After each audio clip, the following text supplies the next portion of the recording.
اچھا بیٹا، اسی طرح مزید جو ہے وہ معروضی ہیں سوالات۔ حروف تشبیہ کسے کہتے ہیں جی؟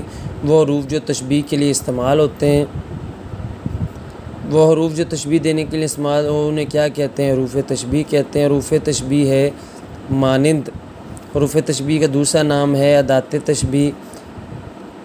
تشبیہ ہے اس میں کیا تھا؟ شعر کی طرح بہادر، یہ تشبیہ ہے۔ رخسار پھول کی مانند ہیں، اس جملے میں مشبہ کیا ہے؟ تو کس چیز کو تشبیہ دی گئی ہے؟ مشبہ یہاں رخسار ہے۔ سابقہ جملے میں مشبہ بے کیا ہے؟ اور وہ ہے پھول۔ سابقہ جملہ میں حروف تشبیہ کیا ہے؟ یعنی یہ جو ابھی جملہ دیا تھا رخسار، اور یہاں پر حروف تشبیہ تھا مانند۔ طرفین تشبیہ کہتے ہیں مشبہ اور مشبہ بے کو۔ بلی کی کھال ریشم کی طرح نرم و ملائم ہے، اس میں کھال کیا ہے؟ تو کھال ہی اصل میں مشبہ ہے، کیونکہ اسی کو تشبیہ دی جا رہی ہے ریشم کے ساتھ۔ تو اس طرح یہ چند مثالیں ہیں۔ اب آتے ہیں ہم استعارہ کی طرف۔ استعارہ میں بھی ویسے ہی آپ نے تعریف نوٹ کرنی ہے، اس کے معنی، اس کے ارکان، اور ارکانوں میں کیا کیا جو ہے وہ تعریف ہے ارکان کی، اس کو آپ نے نوٹ کرنا ہے۔ تو سب سے پہلے جی استعارہ عربی زبان کا لفظ ہے جس کا مطلب ادھار لینا ہے۔ استعارہ عربی زبان کا لفظ ہے جس کا مطلب ہے ادھار لینا، دینا نہیں۔ ادھار، دیتا، دیتے ہیں، دیا، سب غلط ہوں گے۔ ادھار لینا ہی درست ہے۔ تو لینا کا لفظ جو ہے وہ ضرور آنا چاہیے۔ تو اس لیے عربی زبان کا لفظ ہے جس کا مطلب ہے ادھار لینا۔ تعریف: اگر کوئی لفظ اپنے حقیقی معنوں کی بجائے مجازی معنوں میں استعمال ہو اور اس کے حقیقی اور مجازی معنوں میں تشبیہ کا تعلق موجود ہو تو اسے استعارہ کہتے ہیں۔ اچھا جی، استعارہ کی تعریف ذرا سمجھیے گا۔ اگر کوئی لفظ اپنے حقیقی معنوں کی بجائے مجازی معنوں میں استعمال ہو، یعنی اس کے معنی حقیقی نہ ہوں، مجازی ہوں۔ مجازی کہتے ہیں خود سے دیے گئے دنیاوی، غیر حقیقی۔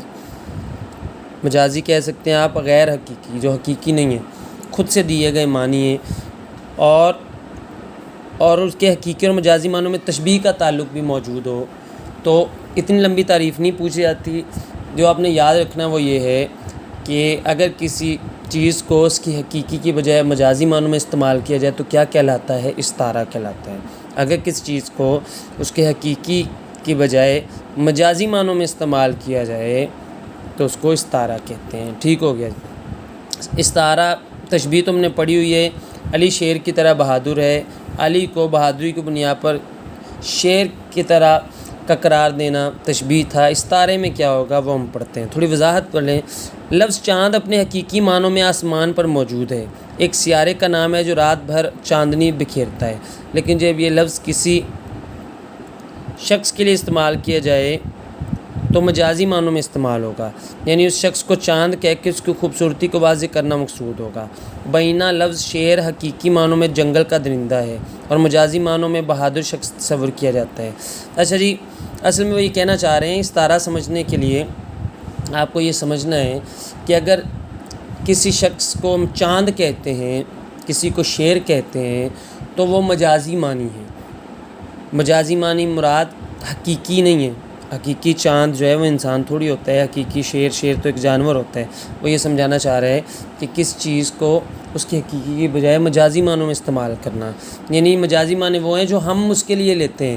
چاند کے لیے ہم خوبصورتی اور شیر کے لیے ہم بہادری کے مجازی معنی لیتے ہیں۔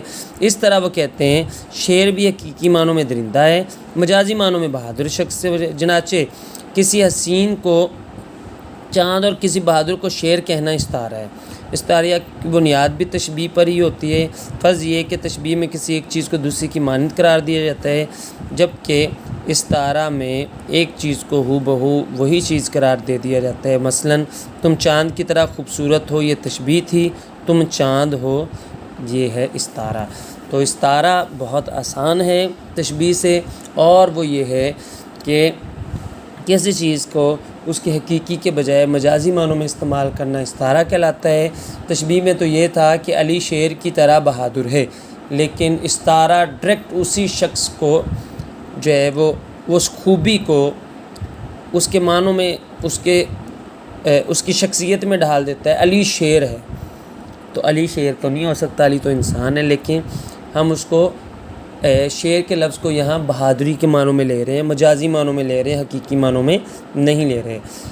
بچہ چاند کی طرح خوبصورت ہے، بچہ چاند ہے. اب بچہ چاند نہیں ہو سکتا، انسان ہو سکتا ہے، لیکن یہاں چاند سے مراد وہ آسمان پر جو ہے وہ مخصوص جو سیارہ ہے وہ نہیں، چاند سے مراد جو ہے یہاں خوبصورتی ہے، تو اس کے مجازی معنی. تو اس طرح استعارہ حقیقی کی بجائے مجازی معنوں میں استعمال کیا جاتا ہے.